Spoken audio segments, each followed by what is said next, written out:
Polemik pembebasan lahan di proyek pelebaran jalan di Desa Pasir Ayu berlanjut ke gedung DPRD Kabupaten Majalengka.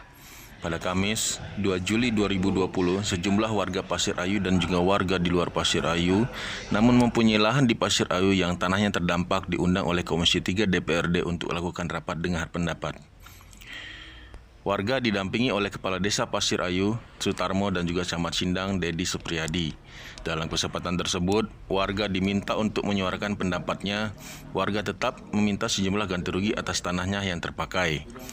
Muncul fakta baru ketika anggota Komisi 3 DPRD membedah redaksi dari berita acara Musyawarah Desa yang pernah dilaksanakan pada tahun 2018, di mana ada klausul yang menjadi sumir ketika pada surat pernyataan yang dibuat pada poin 1 dan 2 dikatakan warga sepakat menyetujui rencana pelebaran jalan dan tidak keberatan terkait lahan dan luas sawah, kebun atau pekarangan. Namun pada poin 3 dan 4 tertulis jika ada bangunan yang terganggu, warga menyerahkan untuk penyelesaiannya dengan aturan yang berlaku di pemerintah kabupaten.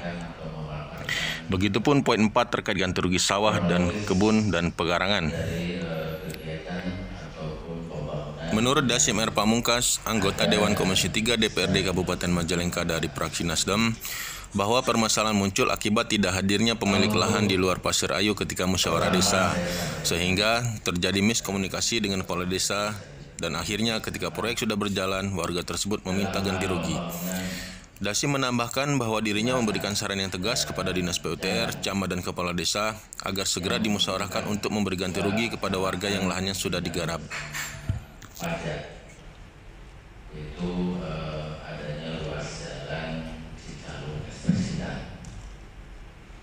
Tentunya pada hal ini bertepatan dengan titik lokasi ini berada di 3 desa.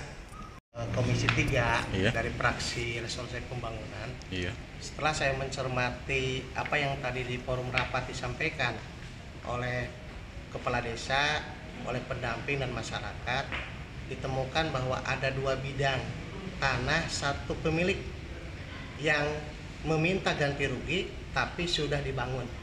Sehingga saya sebagai anggota dari Komisi 3 sudah memberikan saran dengan tegas kepada Dinas PUTR untuk segera bermusyawarah dengan camat, dengan desa, tanah tersebut harus diganti. Jadi saya dengan tegas, ya. Anggarannya dari mana itu? Ya, anggarannya nanti dimusyawarahkan, Pak. Ya, karena sebenarnya nanti pihak PUTR melapor kepada pimpinannya. Karena menurut hemat saya itu udah masalah. Karena tanahnya sudah digarap dan sudah ditebang pohonnya, sehingga masyarakat sudah dirugikan karena belum mengizinkan untuk ditebang. Yang itunya saja. Jadi yang itu.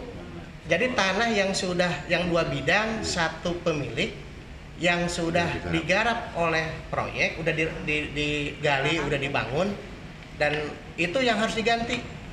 Ya, jadi jangan dipelesetkan. Jadi 2 bidang tanah, 1 pemilik yang sudah dibangun oleh proyek tersebut, pelebaran jalan tersebut, dinas harus segera berkoordinasi dengan yang berkepentingan, tanah tersebut harus diganti.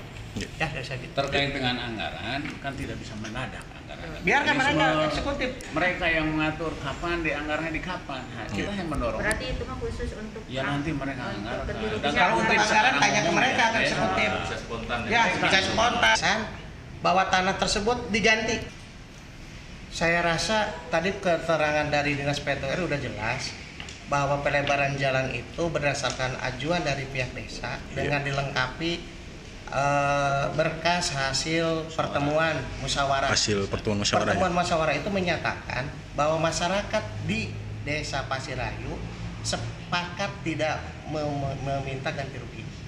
Persoalan ini muncul karena ada beberapa orang pemilik tanah yang di luar Desa Pasir Ayu yang tidak ikut musyawarah pada saat itu.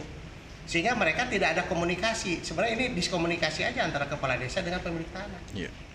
Sehingga kalau tadi kembali bahwa ini sesuai dengan peraturan itu, dinas sudah mengikuti peraturan yang sedang berlaku di sana. Ya, berarti ada kajian AMDAL-nya juga.